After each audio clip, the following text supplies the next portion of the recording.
bila dapat gaji pada 1 hari bulan je, soalnya 2 hari bulan gaji tu dah habis, ataupun hari yang sama soalnya dah habis sebab kita dah nak bayar ini, bayar hutang apa benda semua yang patutnya kan.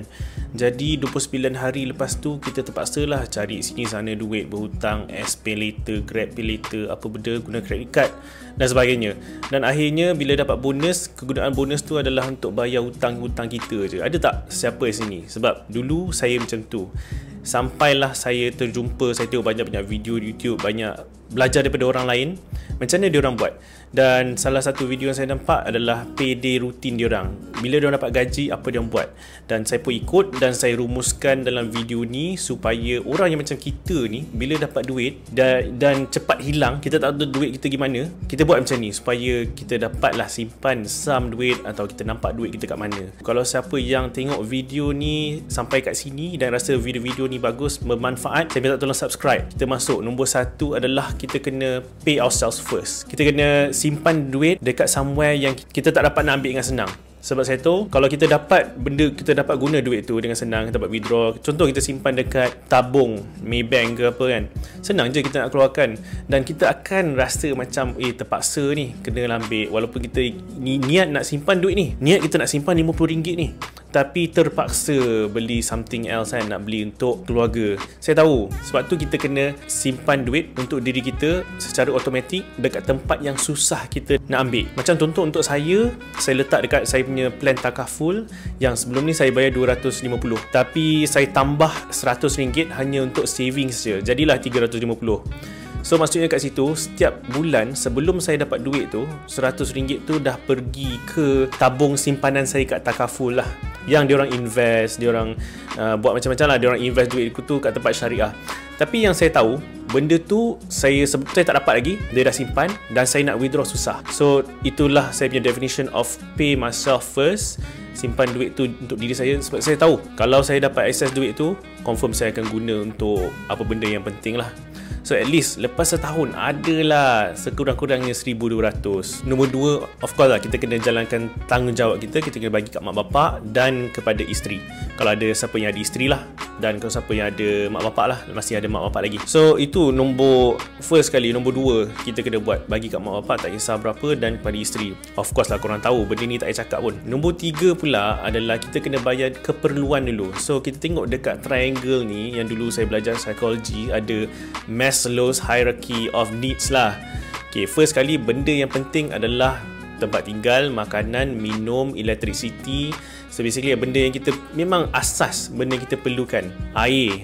So kita settlekan semua benda ni dulu. Bayar TNB, bayar rumah, bayar sewa. Semua benda ni kita bayar dulu. Lepas dah settle tu, baru kita boleh pergi kepada next level, iaitu yang berkenaan dengan safety kita. Macam contoh nombor 2 adalah takaful lah. Bayar takaful, bayar kereta dan juga communication. Maksudnya kita bayar kat kita punya phone lah. Kalau ada phone bill kita bayar. Lepas tu pula dia dalam kategori benda-benda yang kita kena allocate untuk makan kat luar. Bila jumpa kawan kita main bola, kita socialize, kita main game ke apa kan.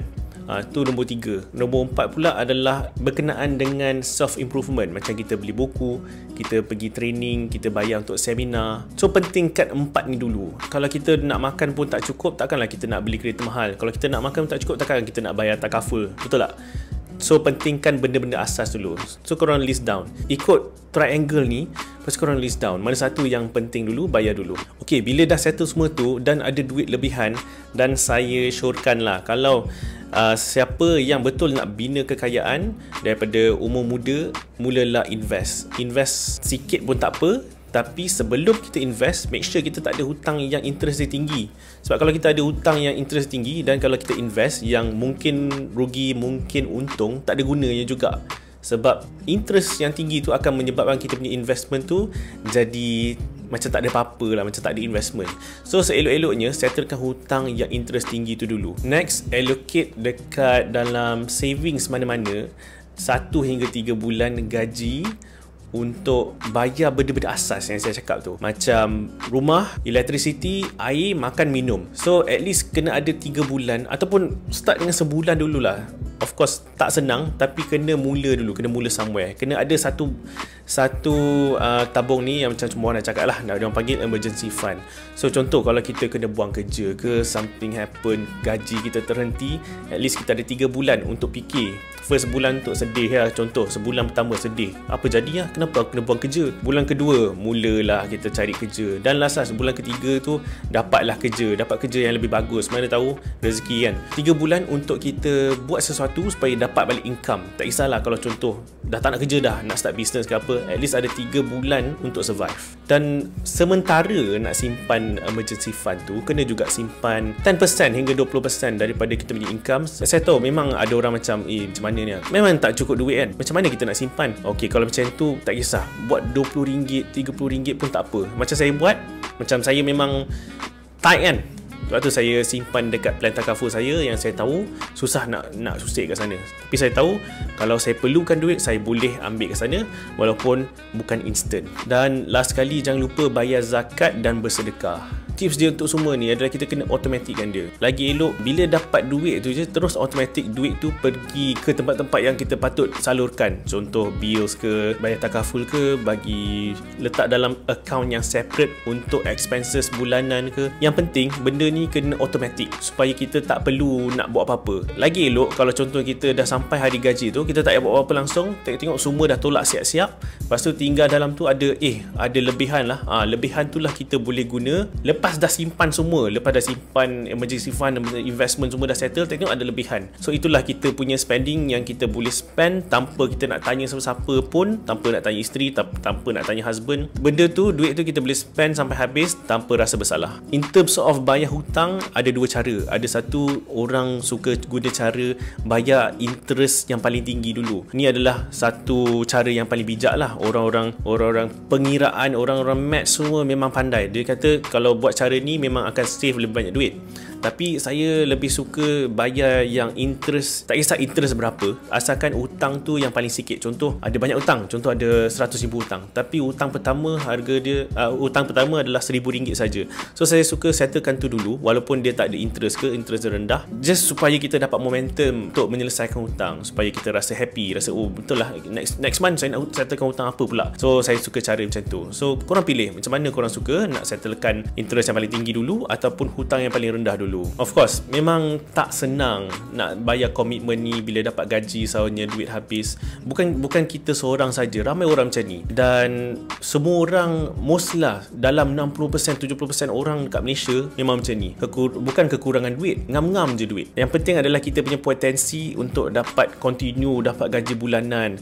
Tapi risiko adalah kalau tiba-tiba gaji kita terhenti, macam mana kita punya family kan, macam mana family kita nak teruskan kehidupan. Sebab tu pada bulan ni sahaja saya buat promotion, siapa nak ambil plan hibah daripada saya ada dapat free gift. Kalau ambil pampasan RM500,000 ke atas, saya akan bagi gold coin, satu gold wafer sebagai tanda sagu hati lah, cakap terima kasih. Anda adalah satu breadwinner yang bertanggungjawab. Ini adalah hadiah daripada saya. Dan bulan ni saya just nak 20 orang saja ambil. Supaya kalau contoh sementara kita dah lah ngam-ngam setiap bulan kan, tak cukup, bukan tak cukup, ngam-ngam je, cukup-cukup je. Tapi kalau contoh apa jadi kat kita dah tak ada, sakit kritikal ataupun cacat kekal, gaji kita pun akan affected. Macam manalah orang-orang yang bergantung pada gaji kita tu. Sebab tu orang-orang macam kita ni perlu plan hibah takaful, dan paling minimum ambil lah RM500,000. So kalau siapa yang berminat nak quotation hibah takaful, boleh contact saya dekat link 3 kat bawah. Ada WhatsApp button yang dia tulis kat situ, saya nak hibah takaful, boleh contact saya kat situ dan kita akan bincang kat sana. Ingat sampai Mac 2024 saja. So terima kasih semua yang tengok video ni sampai habis. Harap korang dapatlah jalan penyelesaian macam mana nak dapat income lebih tinggi.